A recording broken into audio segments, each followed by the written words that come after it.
नमस्कार मित्रांनो, तुमचं स्वागत आहे आजच्या आपल्या एका नवीन व्हिडिओमध्ये. तर या व्हिडिओमध्ये आपण पाहणार आहोत MSCIT era session 38 step by step कशा प्रकारे सोडवायचं ते. तर सर्वात पहिले तर आपल्याला सेशनचा परिचय पाहून घ्या.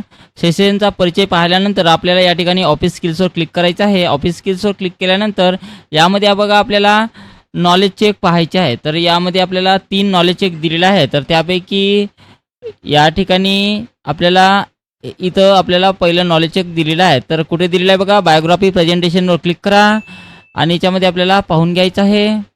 त्यानंतर याच्यावर सुद्धा क्लिक करा आणि यामध्ये बघा आपल्याला पहिलं नॉलेज चेक दिलेलं आहे. ई ग्राम स्वराजच्या खाली इथे आपल्याला नॉलेज चेक दिलेलं आहे.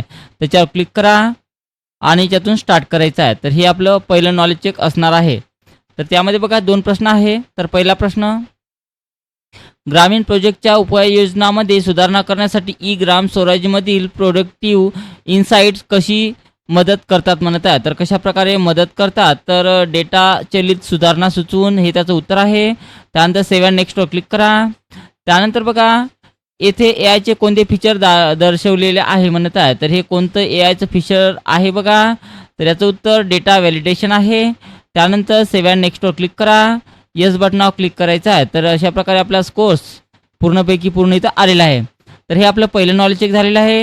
त्यानंतर दुसरं नॉलेज चेक आपल्याला ॲक्यू बॅटरी या ऑप्शन्सवर क्लिक करा आणि या ठिकाणी आपल्याला दुसरं नॉलेज चेक इथं दिलेलं आहे. तर या नॉलेज चेकवर क्लिक करा आणि याच्यातून स्टार्ट करायचं आहे.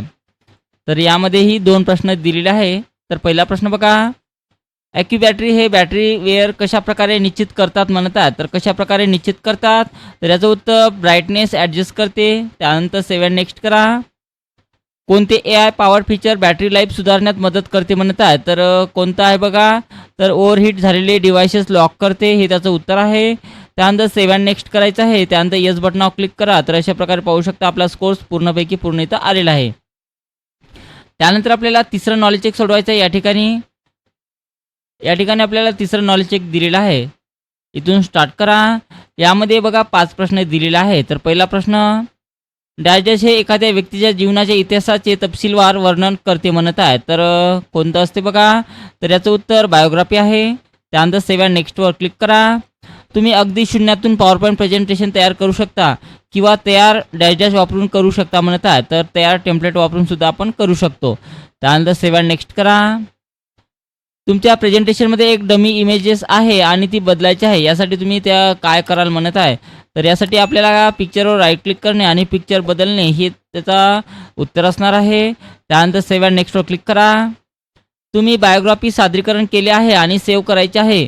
कोणत्या टॅबखाली तुम्हाला सेव्ह ॲज हा ऑप्शन्स पर्याय सापडेल म्हणत आहेत. तर कोणत्या ऑप्शन खाली ते दिसणार आहे, तर फाईल टॅब खाली दिलेला आहे. त्यानंतर सेव्ह अँड नेक्स्टवर क्लिक करा.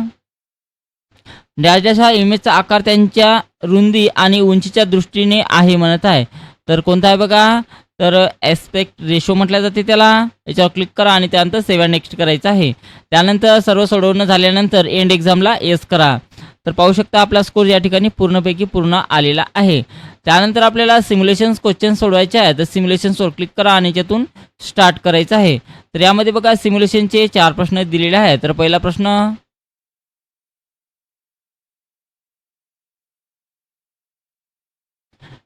यामध्ये बघा पहिला प्रश्न म्हटलेला आहे, मायक्रोसॉफ्ट पॉवरपॉईंट विविध प्रकारचे टेम्पलेट प्रदान करते. तर शोध बारमध्ये बायोग्राफी प्रेझेंटेशन टेम्पलेट शोधा आणि ते एंटर तयार करा म्हणत आहे. तर या ठिकाणी क्लिक करा. या ठिकाणी क्लिक करायचं आहे फक्त एक सिंगल. त्यानंतर इथे बायोग्राफी प्रेझेंटेशनवर पुन्हा एकदा क्लिक करा. क्लिक करायचं आहे पुन्हा एकदा. त्यानंतर इथे क्रिएट बटनावर क्लिक करायचं आहे. तर एवढ्या स्टेप्स आपल्याला पूर्ण करायच्या आहे. त्यानंतर आपला ॲन्सर इथे सबमिट झालेला आहे. त्यानंतर ओके बटनावर क्लिक करा. त्यानंतर इथे ऑटोमॅटिक दुसरा प्रश्न आलेला आहे.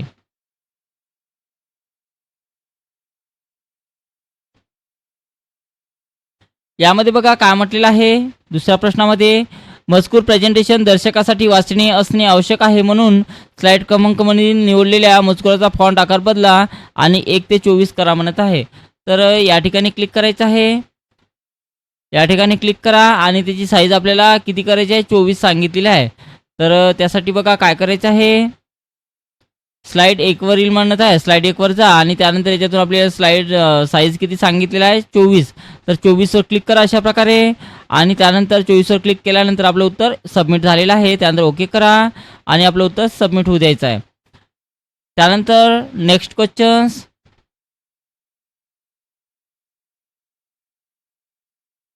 ऑनलाईन आहे त्यामुळे हे सर्व प्रश्न लोड होत आहे.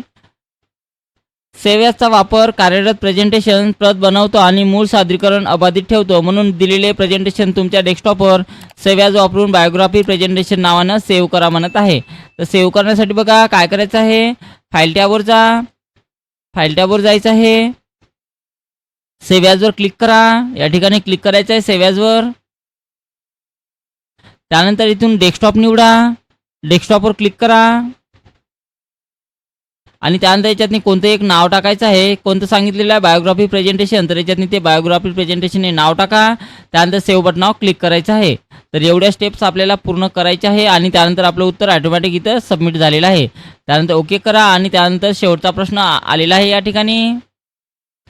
तर बघा शेवटच्या प्रश्नामध्ये काय म्हटलेलं आहे, चांगले रंग संयोजन वापरणे खूप महत्त्वाचे आहे. म्हणून निवडलेल्या मजकुराचा फॉन्ट रंग बदलून लाईट ग्रे बॅकग्राऊंड 2 करा म्हणत आहे. लाईट ग्रे बॅकग्राऊंड 2 म्हणत आहे फॉन्ट रंग. तर फॉन्ट कलरमध्ये जा, या ठिकाणी क्लिक करायचं आहे. या ठिकाणी क्लिक केल्यानंतर आपल्याला लाईट ग्रे बॅकग्राऊंड 2 सांगितलेला आहे, तर या ठिकाणी क्लिक करायचं आहे.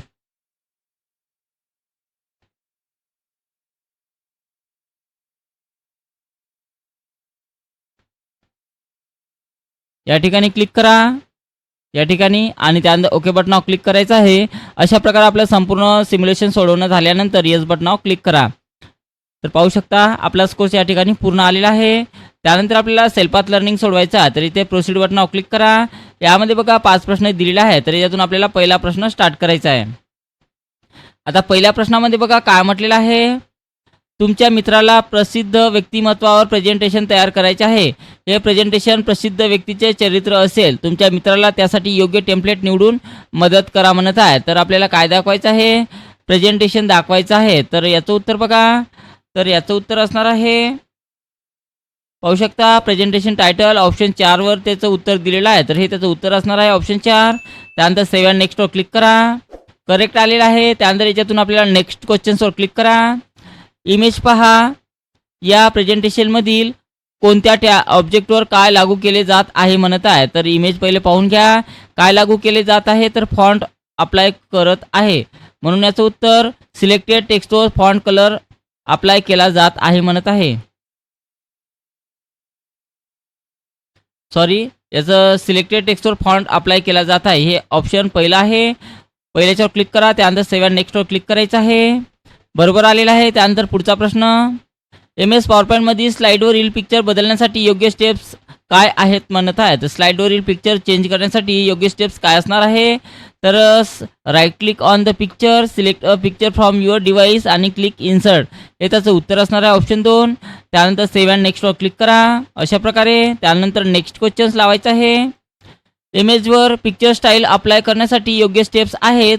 Select the image, right click on it at then click on style, select picture style, अशा प्रकारे सांगितलेलं आहे. तर याचं उत्तर बघा, तर याचं उत्तर असणार आहे चूक असणार आहे. त्यानंतर सेव्ह अँड नेक्स्टवर क्लिक करा, बरोबर आलेलं आहे. त्यानंतर next questions, Adobe PDF file export करण्यासाठी तुम्ही खालीलपैकी कोणता ऑप्शन निवडाल म्हणत आहे.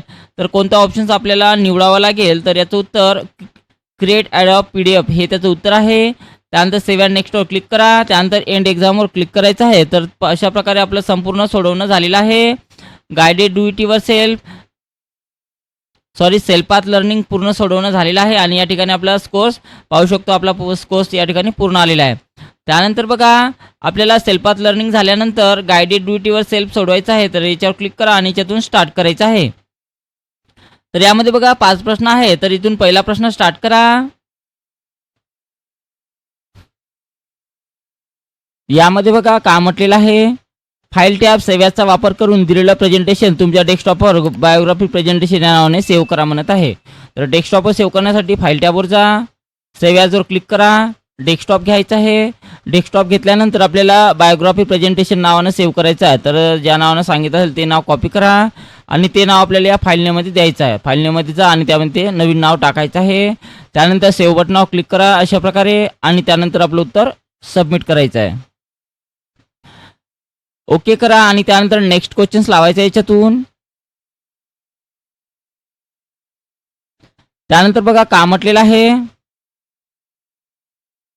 फाईल एक्सपोर्ट क्रिएट पीडीएफ एक्सप्रेसचा वापर करून दिलेलं प्रेझेंटेशन पीडीएफ एक्सपोर्टमध्ये करा म्हणत आहे आणि उघडलेल्या विंडोमध्ये बायोग्राफी फाईल नेम एंटर करून पब्लिशला क्लिक करा म्हणत आहे. तर अशा प्रकारचा प्रश्न आपल्याला सांगितलेला आहे. तर यासाठी फाईल टॅबवर जा, त्यानंतर एक्सपोर्टवर क्लिक करा. एक्सपोर्टवर क्लिक केल्यानंतर आपल्याला याच्यामधून क्रिएट पीडीएफ एक्सप्रेसवर क्लिक करा. त्यानंतर क्रिएट पीडीएफवर क्लिक करायचं आहे आणि त्यानंतर कोणतं नाव टाका म्हणते बायोग्राफी. तर जे नाव सांगितलं असेल ते नाव मी इथून कॉपी करतो आणि याला फाईल नेममध्ये ते नाव मी त्याला देत आहोत. किंवा तुम्ही डायरेक्ट टाईपसुद्धा करू शकता बायोग्राफी अशा प्रकारे. त्यानंतर पब्लिश बटनावर क्लिक करा. तर पाहू शकता आपली फाईल याच्यातनी पीडीएफमध्ये कन्वर्ट होत आहे. पीडीएफमध्ये पाहू शकता कन्वर्ट झालेली आहे. त्यानंतर याला क्लोज करा आणि नंतर आपलं उत्तर सबमिट करायचं आहे. त्यानंतर नेक्स्ट क्वेश्चन्स लावायचा आहे याच्यातून.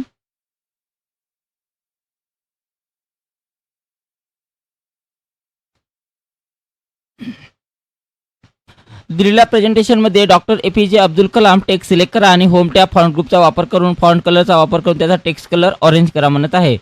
तर ज्या नावाला सांगितलं असेल त्या नावाच्या प्लेस होल्डरला अशा प्रकारे सिलेक्शन करा.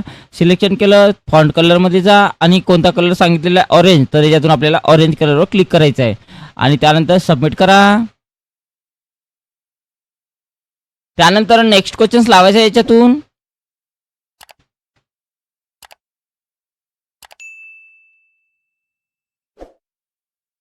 दिलेल्या प्रेझेंटेशनमध्ये ब्लँक प्रेझेंटेशन उघडा, टेक्स्ट बॉक्स इन्सर्ट करा आणि file tab new blank presentation insert tab text group text बॉक्सचा वापर करून स्लाईडमध्ये प्रेझेंटेशन नाव एंटर करा म्हणत आहे. तर त्यासाठी फाईल टॅबवर जा, न्यूवर जायचं आहे, ब्लँक प्रेझेंटेशन घ्या, त्यानंतर इन्सर्टवर जायचं आहे.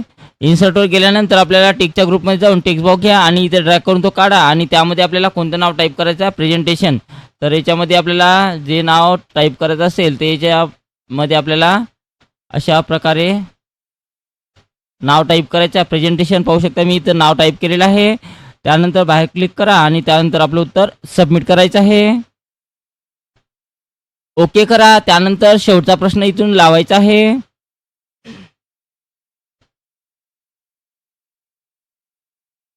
शेवटच्या प्रश्नामध्ये बघा काय म्हटलेलं आहे, दिलेल्या प्रेझेंटेशनमध्ये इमेज सिलेक्ट करा आणि format tab picture style group याचा वापर करून पिक्चर स्टाईल बेवेल ओव्हर ब्लॅकमध्ये बदला म्हणत आहे. तर यासाठी काय करायचं आहे बघा, पिक्चरला सिलेक्शन करा, फॉर्मॅटमध्ये जायचं आहे. फॉर्मॅटमध्ये गेल्यानंतर आपल्याला पिक्चर स्टाईल ग्रुपवर जायचं आहे आणि त्यामधून आपल्याला पिक्चरची जे स्टाईल आहे ते कोणती सांगितलेलं आहे बेवेल ओल्ड ब्लॅक म्हणत आहे. तर इथून मोरवर जा आणि मोरवर गेल्यानंतर या ठिकाणी दिलेला आहे पाहू शकता जो सांगितलेला आहे तोच घ्यायचा आहे इथून अशा प्रकारे आणि त्यानंतर सबमिट करा. तर अशा प्रकारे आपलं संपूर्ण guided do it your self सोडवणं झालेलं आहे. त्यानंतर एंड एक्झामवर क्लिक करा, येस बटनावर क्लिक करायचं आहे. तर पाहू शकता आपला स्कोर या ठिकाणी पूर्ण आलेला आहे. त्यानंतर बघा guided do it your self झाल्यानंतर शेवटचं सेशन कम्प्लिशन टेस्ट सोडवायचा आहे. तर त्याच्यावर क्लिक करा आणि त्यानंतर याच्यातून स्टार्ट करा. यामध्ये बघा 10 प्रश्न दिलेले आहेत. तर पहिला प्रश्न, अनुपमा हिमालयातील दुर्गम भागात किंवा गावात राहते जिथे भूमिगत केबल टाकणे कठीण आहे. टीव्ही सिग्नल मिळवण्यासाठी कोणती संप्रेषण प्रणाली सर्वात प्रभावी आहे म्हणत आहे. तर कोणती आहे बघा, तर सॅटेलाइट कम्युनिकेशन. त्यानंतर सेव्ह अँड नेक्स्ट करा. समीर घरी डेस्कटॉप संगणक सेट करत आहे. त्यांचा इंटरनेट पुरवठादार टेलिफोन लाईन वापरतो. सिग्नल रूपांतरासाठी कोणते उपकरण आवश्यक आहे म्हणत आहे. तर कोणते उपकरण महत्त्वाचे आहे, तर मोडेम आहे. त्यानंतर सेव्ह अँड नेक्स्ट करा. शाळेच्या संगणक प्रयोगशाळेत 20 संगणक एका प्रिंटर आणि शेअर्ड फोल्डरशी जोडलेले आहेत. कोणत्या प्रकारचे नेटवर्क स्थापित आहे म्हणत आहे. तर याचं उत्तर स्थानिक क्षेत्र लॅन आहे. न्यूज चॅनल स्टेडियममधून थेट क्रिकेट सामना अनेक लोकांना एकाच वेळी दाखवू इच्छिते. कोणती संप्रेषण पद्धत वापरावी म्हणत आहे. तर कोणती बघा, तर याचं उत्तर प्रसारण प्रणाली हे त्याचं उत्तर आहे. त्यानंतर सेव्ह अँड नेक्स्टवर क्लिक करा. संप्रेषण प्रणालीमध्ये मोडेमचे 2 मुख्य कार्य कोणते आहे म्हणत आहे, तर कोणते आहे बघा. तर याचं उत्तर डिजिटल सिग्नलचे ॲनालॉगमध्ये रूपांतर करणे हे पहिलं आहे आणि ॲनालॉग सिग्नलचे पुन्हा डिजिटलमध्ये रूपांतर करणे हे दुसरं आहे. हे दोन्ही त्याचे उत्तर असणार आहे. त्यानंतर सेव्ह अँड नेक्स्टवर क्लिक करा. एका विद्यार्थ्यांनी भौतिक कनेक्शन चॅनलवर प्रकल्प तयार करत आहे. खालीलपैकी कोणती 2 उदाहरणे वायर्ड मीडिया म्हणून समाविष्ट करावी म्हणत आहे, तर कोणतं आहे बघा. तर याचं उत्तर फायबर ऑप्टिक केबल आहे आणि ट्विस्टेड पेअर केबल आहे. हे दोन्ही त्याचे उत्तर असणार आहे. त्यानंतर सेव्ह अँड नेक्स्टवर क्लिक करा. शाळेला इंटरनेट अपग्रेड करायचं आहे जेणेकरून शिक्षक उच्च गुणवत्तेच्या व्हिडिओ वर्ग घेऊ शकतील. उच्च गती ब्रॉडबँडसाठी कोणते 2 मोडेम योग्य आहे म्हणत आहे, तर कोणते 2 मोडेम योग्य आहे. तर याचं उत्तर बघा. तर याचं उत्तर फायबर ऑप्टिक मोडेम आणि त्यानंतर केबल मोडेम हे दोन्ही त्याचं उत्तर असणार आहे. त्यानंतर सेव्ह अँड नेक्स्टवर क्लिक करा. अरुणला प्रवास दरम्यान तिच्या टॅबलेटमधून मैत्रिणीच्या फोनवर फाईल्स आणि फोटो ट्रान्सफर करायचे आहेत. कोणती 2 तंत्रज्ञान मदत करू शकतात म्हणत आहेत, तर कोणती 2 तंत्रज्ञान मदत करू शकते, तर एक तर ब्लूटूथ आहे आणि दुसरं वायफाय आहे मोबाईल हॉटस्पॉटद्वारे. तर हे दोन्ही त्याचे उत्तर असणार आहे. आणि त्यानंतर सेव्ह अँड नेक्स्टवर क्लिक करा. प्रकाशाचा वापर करून डेटा पाठवणारी उच्च गती इंटरनेट देणारी भौतिक केबल कोणती म्हणत आहे, तर कोणती आहे बघा. तर याचं उत्तर फायबर ऑप्टिक केबल आहे. त्यानंतर सेव्ह अँड नेक्स्टवर क्लिक करा. नियमित टेलिफोन कनेक्शन वापरल्यामुळे धीम्या इंटरनेटसाठी ओळखले जाणारे मोडेम कोणते म्हणत आहे, तर कोणते आहे. तर याचं उत्तर डायल-अप मोडेम आहे. त्यानंतर सेव्ह अँड नेक्स्टवर क्लिक करा. येस बटनावर क्लिक करायचं आहे. तर अशा प्रकारे आपलं सेशन एंड टेस्ट किंवा सेशन कम्प्लिशन टेस्ट सोडवणं झालेलं आहे आणि ते आपला स्कोर्स पूर्ण आलेला आहे. तर अशा प्रकारे आपल्याला इरा सेशन 38 कम्प्लिटली सोडवायचं आहे.